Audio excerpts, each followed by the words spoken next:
about the importance of data structures. So there are actually three important factors that we should know. First factor is speed. So what is the speed? How this is included or how this is connected with this data structure? See, suppose you are browsing or you are browsing one website or you are using a browser, and in that you want to search for one particular thing, say applications of DS. If the browser takes more amount of time in order to give you the required result, then will you use this browser? No, right? So you will shift to some other browser. So your any application, it should be very fast. Then only users will show interest on that application. Otherwise, they'll definitely shift to some other applications or some other browsers which provide answers very quickly.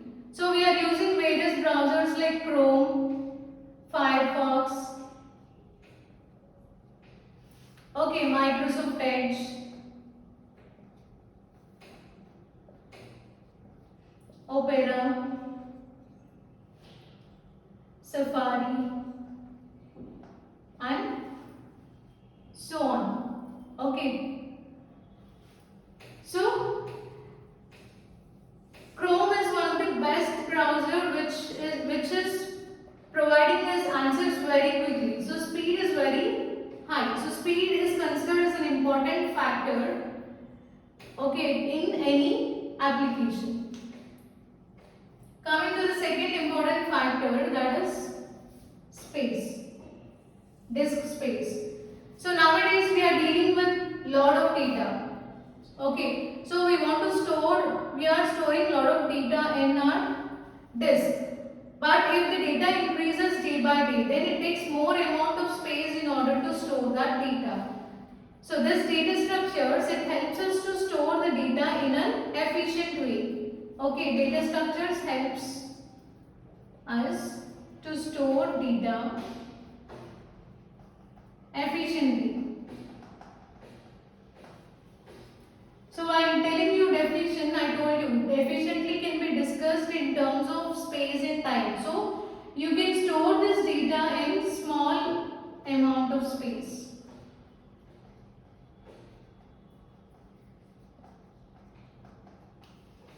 Okay, without this means it takes more space. So in this way, space is one of the important factor in data structures. So that is one of the important importance of data structure.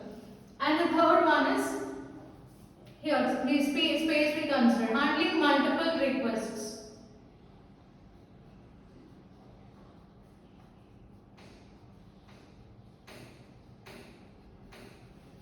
So here, why this Chrome is providing responses very quickly? Google is using again data structures in order to provide quick responses. Okay, so that's the reason why this is working very quickly, or this is providing responses in a faster way.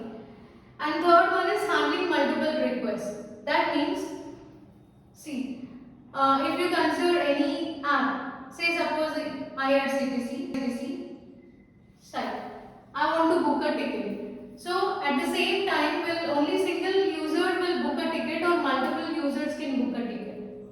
Multiple users will be performing their tasks.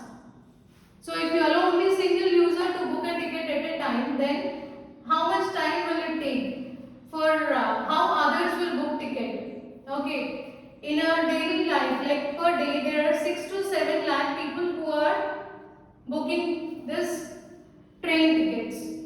Okay, if you allow only one individual, then all remaining, what they will do? They can't book, right? So practically it's not possible. So you need to allow multiple individuals to access this website at the same time. So here, one individual, he may perform or he may book ticket.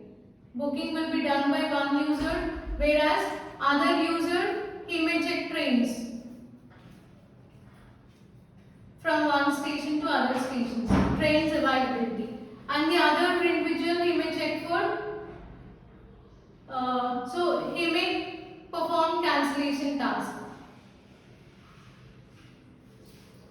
In this way, different users are performing different tasks. That is nothing but multiple requests, handling multiple requests. So all these things are being done parallelly.